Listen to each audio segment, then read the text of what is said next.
then being in the state of Georgia, are there challenges that have been unique? Yes, although it should be pointed out that less than 30 to 40% of our students come from Georgia. We, as do all the institutions in the AUC, have a national draw. But of course, you want to do some things in your home base. So the poor quality of education in Georgia and the low income of African American populations has been certainly problematic for us because it has caused us to always have to at least think about the need to build remedial programs, which we have not done because they're too expensive. But certainly the state HBCUs have had to address those matters in some very profound ways, and that's caused some difficulty for them as well. The state cannot seem to figure out how to elevate its educational outcomes beyond the bottom 3 or 4 states in the country. And then looking at the other AUC institutions, Clark Atlanta is co-ed. Yes. So what else sets Clark Atlanta apart from the other institutions? Well, we have always been historically very entrepreneurial. We have always drawn students from every segment of society. And we've also always been quite diverse. So we've been increasing our international population. Our Hispanic population is growing. And we're also very much interdisciplinary. So we have a huge music and media footprint that they don't have. We have also with our research footprint, it becomes possible for even freshmen and sophomores to be inside of actual research laboratories and not just demonstration laboratories, which is the case with undergraduate institutions.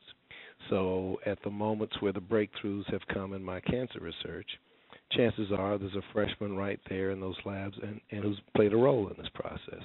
The same thing is true with our sustainability program. When we invented a new way to recycle wastewater and they called me over to see it, they actually had a freshman explain to me how this works. Wow. So these are unique characteristics of our institution that you won't find at the other AUC institutions, but nor can you find them at major historically white institutions. It's something we commit to.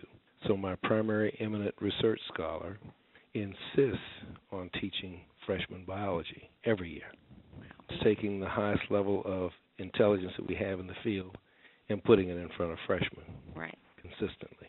How else have you focused on incoming freshmen? Well, one of the things that we always seek to do is to make sure that freshmen understand where they are. So several of our programs have developed unique approaches to freshmen. So we have a CEO Academy for freshmen in business, for example, that focuses on how you build drive, how you learn how to present yourself, building that confidence, and getting some real go-get-em kinds of attitudes.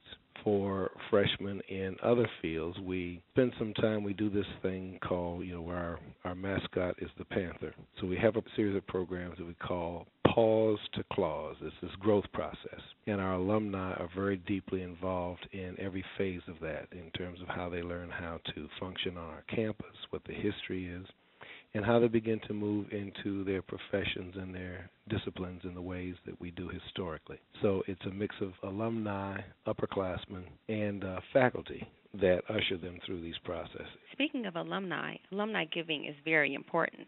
Yes. So what would be your message to the alumni of Clark Atlanta? Well, we have just launched a major alumni push. And what we're saying to them is that the critical variables that have to do with our capacity to raise money from corporations, private individuals, and from foundations has to do with the extent to which the institution is perceived to be investing in itself. So we're seeking to push alumni contributions up from 4% to 15%. We're looking to increase the amount of alumni contributions that come to the campus every year. So we designed some new ways to go after alumni. We're putting them after each other, for one thing. We're also going to the places where they live and work and engaging those who have not been engaged before. But it's critical. The institutions cannot survive without these increases. Exactly. And it's not the dollar amount from alumni that makes the difference. It's the level of participation. Right. And then being that Clark Atlanta University is the Tom Joyner Foundation August 2014 School of the Month, what does this mean for the university? Well, we're very pleased. As you know, I've been involved with this several times. We experienced this twice at Savannah State and once when I was at Hampton. And so it's a great way and fits right into our footprint right now. It draws a great deal of attention from alumni, prospective students, etc. But it draws the right kind of attention. And so it will also put our students in position to enable themselves to complete college, to do well while they're here, and to get a lot of good notoriety about the institution. And thank you, Dr. Brown, for your time today. Well, thank you very much.